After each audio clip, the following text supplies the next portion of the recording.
Saudara-saudara, selamat pagi semuanya. Senang sekali bisa kembali ketemu di dalam doa pagi online GKI Samadudi. Ini karena masih seasonnya, saudara, saya mengucapkan dulu selamat Natal untuk kita semua. Selamat menyambut tahun baru yang penuh dengan rahmat. Semoga damai dan sukacita Tuhan memperlengkapi kita dalam gumul juang ke depan. Kini kita akan sama-sama membaca dan merenungkan firman Tuhan. Mari kita siapkan hati dan pikiran kita sehingga firman Tuhan dapat melandasi seluruh gerak kita pada hari ini. Mari kita bersatu dalam doa. Ya Tuhan, kami berterima kasih untuk istirahat malam yang Tuhan sertai dan berkati, sehingga pagi ini kami boleh bangun dengan kekuatan yang baru. Kami bersama akan membaca dan merenungkan firman Tuhan untuk mengawali hari kami. Kami berdoa biarlah keterbukaan hati untuk belajar, untuk mendengar, menolong kami semua dalam proses yang Tuhan percayakan. Kami siap untuk belajar dari firman-Mu. Tuhan kiranya juga berkati hamba-Mu sehingga bisa menyampaikannya dengan baik. Di dalam nama Tuhan Yesus kami berdoa dan mengucap syukur. Amin. Saudara-saudara, saya mau mengajak kita untuk membaca satu bagian firman Tuhan dari 1 Samuel pasal 2 ayat 1 sampai ayat yang ke-10. Saya akan bacakan untuk kita semua. Puji-pujian Hana. Lalu Hana berdoa, hatiku bergembira dalam Tuhan, tanduk kekuatanku ditinggikan oleh Tuhan. Mulutku menertawai musuh-musuhku, sebab aku bersuka cita atas pertolongan-Mu. Tidak ada yang kudus seperti Tuhan, sebab tidak ada yang lain kecuali Engkau, dan tidak ada gunung batu seperti Allah kita. Jangan lagi berkata sombong, janganlah kata-kata pongah keluar dari mulutmu. Sebab Tuhan itu Allah yang maha tahu, dan oleh Dia perbuatan-perbuatan dinilai. Busur para pahlawan telah patah, namun orang yang lemah lunglai berikat pinggang kekuatan. Orang yang tadinya kenyang sekarang menyewakan dirinya demi makanan. Tetapi orang yang tadinya lapar sekarang tidak lagi. Bahkan perempuan yang mandul melahirkan 7 anak. Tetapi yang banyak anaknya menjadi merana. Tuhan mematikan dan menghidupkan. Ia menurunkan ke dalam dunia orang mati dan menaikkan dari sana. Tuhan membuat miskin dan membuat kaya. Ia merendahkan dan meninggikan juga. Ia menegakkan orang lemah dari dalam debu dan mengangkat orang miskin dari timbunan abu, untuk mendudukannya bersama para bangsawan dan membuatnya memiliki kursi kehormatan. Sebab tiang penyangga bumi adalah milik Tuhan, di atasnya Ia menaruh daratan. Ia menjaga langkah kaki orang-orang yang dikasihinya, tetapi orang fasik akan binasa dalam kegelapan, sebab bukan oleh kekuatannya sendiri orang berkuasa. Orang yang melawan Tuhan akan dihancurkan. Atas mereka Ia mengguntur di langit. Tuhan mengadili bumi sampai ke ujung-ujungnya. Yang memberi kekuatan kepada raja yang diangkatnya dan meninggikan tanduk kekuatan orang yang diurapinya. Demikianlah firman Tuhan.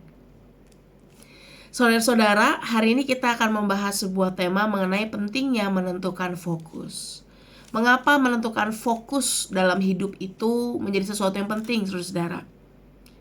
Karena fokus itulah yang akan mendasari seluruh pilihan kita.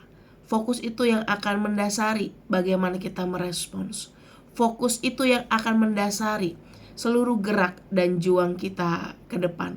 Maka penting untuk bisa menentukan fokus yang tepat, khususnya ketika kita sedang mengalami pergumulan dalam kehidupan.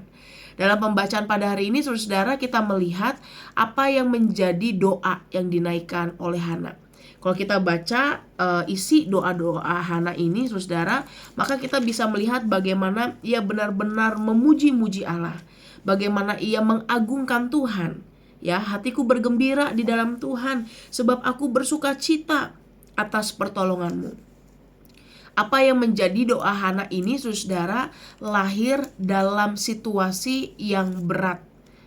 Ketika ia mengalami masa-masa berat dalam hidupnya dan ia menentukan fokusnya untuk melihat apa yang Tuhan kerjakan, maka ia bisa menaikkan syukur kepada Tuhan. Maka saudara, isi doa ini menggambarkan tentang siapa Allah yang ia imani, tentang bagaimana ia melihat Allah yang bekerja, tentang bagaimana ia percaya bahwa Allah yang mengatur dunia ini, mengatur segala sesuatu yang terjadi dalam hidup umatnya. Bagaimana umat harusnya juga percaya pada apa yang menjadi jalan-jalan Tuhan. Menarik ya, saudara ya.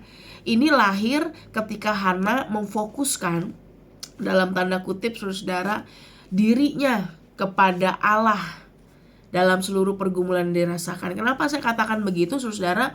Karena kalau kita baca di pasal yang sebelumnya, maka kita menjumpai konten doa yang berbeda dengan pasal 2. Ya, kita tahu bahwa Hana ini mengalami rasa sakit hati yang luar biasa. Bahkan di pasal 1 ayat ke-16 dia mengatakan bahwa ketika dia doa komat kamit, menyatakan doanya dalam hati kepada Tuhan, itu bukan karena dia mabuk anggur, bukan. Tetapi karena benar-benar sesakit itu hatinya, sesusah itu apa yang ia alami. Begitu berat pergumulan dia. Ya, karena ketika dia menjalani kehidupannya bersama dengan suami dan juga madunya, ia merasa bahwa dirinya itu disakiti setiap kali mereka beribadah kepada Tuhan. Setiap tahun ia harus menelan pahitnya ketika ia tidak punya anak dan dipandang sebelah mata oleh madunya yang punya anak. Ia harus menelan rasa sakitnya ketika ia direndahkan oleh orang-orang yang berusaha menyakitinya. Ya, ini menarik saudara, karena saat itu di pasal 1 Hana ini lebih berfokus kepada permasalahan atau penderitaannya. Makanya yang dirasa, aduh hidup aku susah, hidup aku berat banget, aku menderita banget, ya, aku segitu malangnya karena gak punya anak dan seterusnya. Oleh karena itu isi doanya adalah saudara, ketika ia datang kepada Tuhan, maka dikatakan begini di ayat yang ke-10, Tuhan semesta alam, jika engkau sungguh memperhatikan sengsara umatmu ini, mengingat dan tidak melupakan hamba, ya, saking ngenesnya yang dia rasa, saking fokusnya dia hanya pada masalahnya, dia bahkan mengatakan kalau Tuhan memang sungguh-sungguh memperhatikan sengsara hambanya, kalau memang Tuhan sungguh mengingat dan tidak melupakan dirinya. Karena apa yang dia rasakan saudara membuat dia berpikir bahwa jangan-jangan Tuhan lupain saya nih. Jangan-jangan Tuhan kemudian tidak menolong dia. Jangan-jangan Tuhan tidak memerhatikan dirinya. Karena fokusnya hanya terletak pada permasalahannya, sehingga ia sulit melihat bagaimana cara Tuhan bekerja dalam hidupnya. Ia sulit melihat kebaikan-kebaikan yang ada dalam hidupnya karena hanya berfokus pada permasalahan yang ia miliki. Di sini dikatakan saudara, sekalipun ia tidak mempunyai anak, tetapi yang menarik adalah suaminya. Di ayat yang kelima dikatakan kepada Hana ia memberikan bagian yang terbaik, sebab Hanalah yang dikasihinya. Jadi ketika memberikan persembahan saudara, kurban, dan pada akhirnya itu nanti kan akan dibagikan kepada keluarganya juga. Sekalipun ada madunya yang punya anak, ya, tetapi Hana ini selalu dikasih bagian yang paling terbaik. Itu kan sebenarnya bentuk sayang juga saudara. Itu kan sebenarnya kebaikan Tuhan juga yang nyata dalam diri Elkana yang mengasihi Hana. Ya, sebenarnya Hana tidak kekurangan kasih. Apalagi di sini dikatakan saudara ayat ke-8, mengapa engkau menangis? Kenapa engkau gak mau makan? Mengapa hatimu sedih? Bukankah aku lebih berharga bagimu dari 10 anak laki-laki? Elkana berusaha menyadarkan Hana bahwa memang kita gak punya anak, begitu ya. Tetapi bukan berarti kita menjadi orang-orang yang tidak diberkati Tuhan, tidak. Bahkan ia sudah berusaha untuk melakukan tanggung jawabnya sebagai suami dengan mengasihi Hana sebaik-baiknya.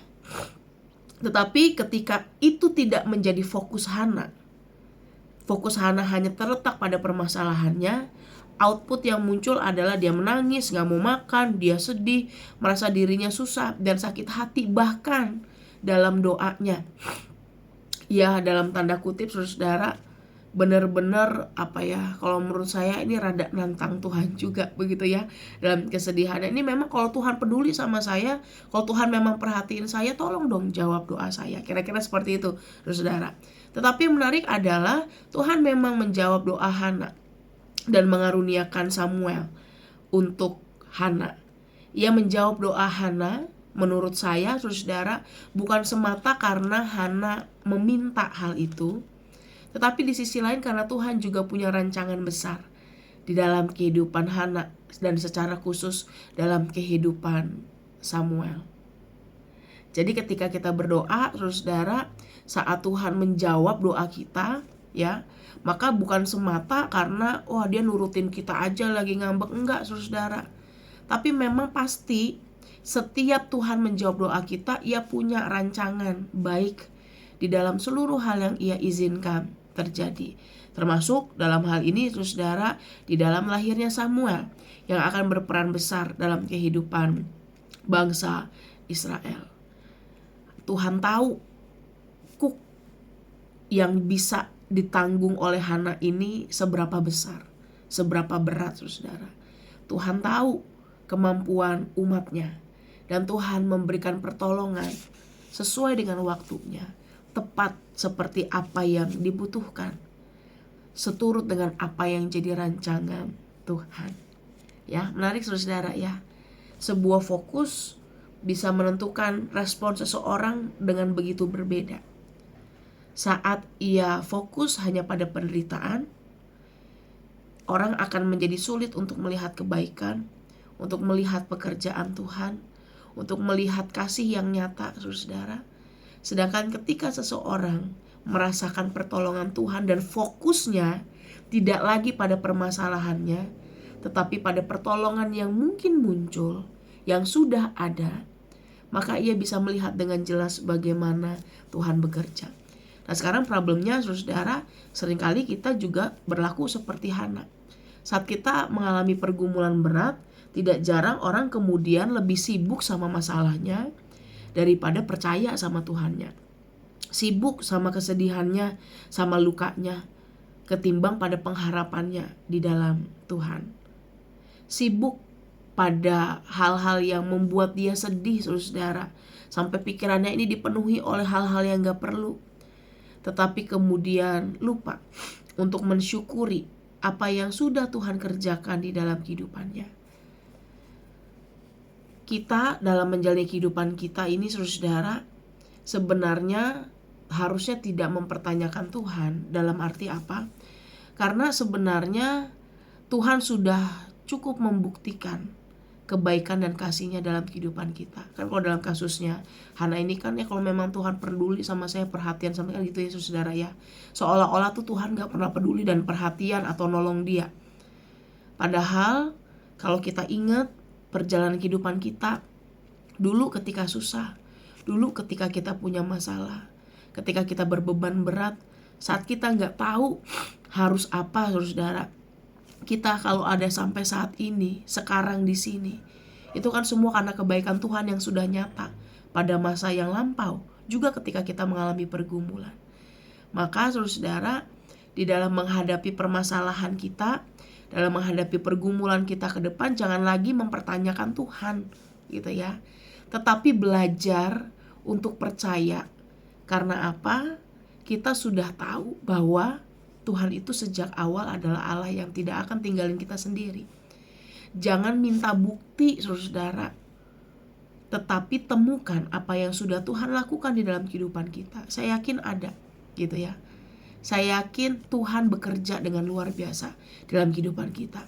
Di dalam doanya, saudara, ketika Hana akhirnya menyadari apa yang menjadi kuasa dan pekerjaan Tuhan dalam kehidupannya, ia berdoa di dalam ketundukan bahwa Tuhanlah Allah yang mematikan dan menghidupkan.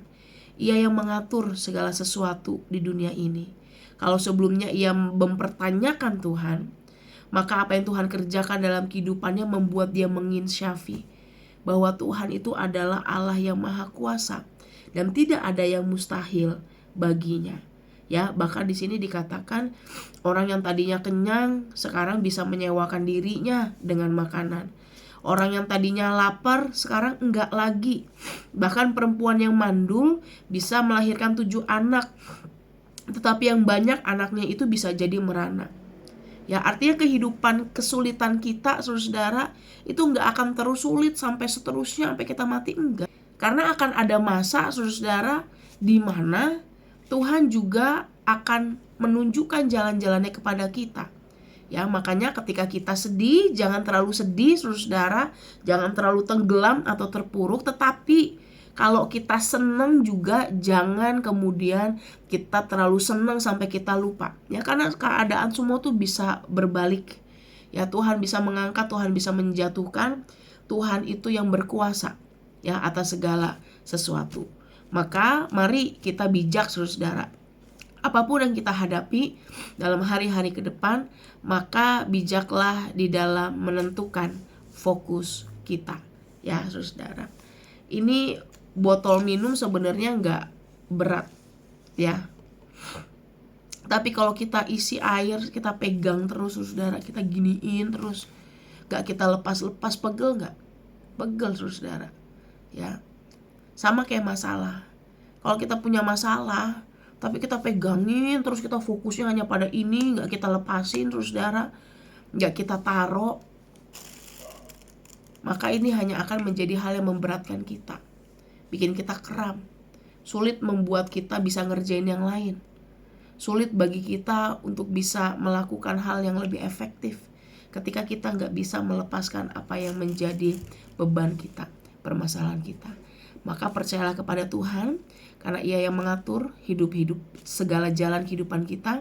Percayalah kepada Tuhan, karena Ia yang menyertai dan membukakan jalan bagi kita. Jangan tunggu sampai mujizat itu datang, ya. Pekerjaan Tuhan itu kemudian kayaknya baru nyata, baru kita percaya. Enggak, saudara. Temukan apa yang Tuhan sudah kerjakan dalam kehidupan kita, karena pasti berkat Tuhan dalam hidup kita itu banyak. Ya kan ada lagunya ya, berkat Tuhan mari hitunglah. Karena pasti Tuhan selalu berkarya sejak dulu sampai sekarang. Karena Tuhan menolong kita. Mari kita bersatu dalam doa. Ya Tuhan, tolong mampukan kami dalam menjalani kehidupan kami. Biar dalam seluruh senang, susah, baik, buruk, kami boleh terus belajar untuk melihat bagaimana Tuhan sejatinya hadir dalam kehidupan kami. Kami mau belajar untuk tidak menaruh fokus kami terhadap permasalahan kami, tetapi belajar untuk melihat atau menaruh fokus kami pada Tuhan yang mengizinkan semua itu terjadi. Maka biarlah hati yang mengarahkan diri ini kepada Tuhan seutuhnya boleh menolong kami untuk berproses dengan baik. Berikan kami kesehatan, berikan kami kekuatan. Berkati setiap orang di luar sana dalam seluruh penderitaan dan perjuangan mereka. Tuhan yang memberkati sehingga damai Tuhan boleh menopang dan menyertai mereka yang saat ini sedang bergumul. Kami akan memulai hari, melanjutkan hari kami. Tuhan kiranya menolong dan menyertai juga sehingga semuanya boleh kami kerjakan dan lakukan dalam penuh selamat Tuhan. Terima kasih, dalam nama Tuhan Yesus kami berdoa. Amin.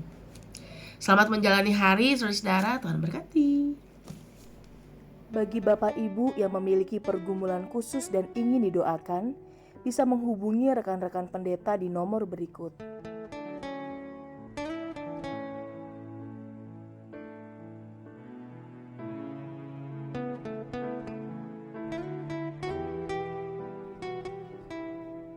Tuhan Yesus memberkati.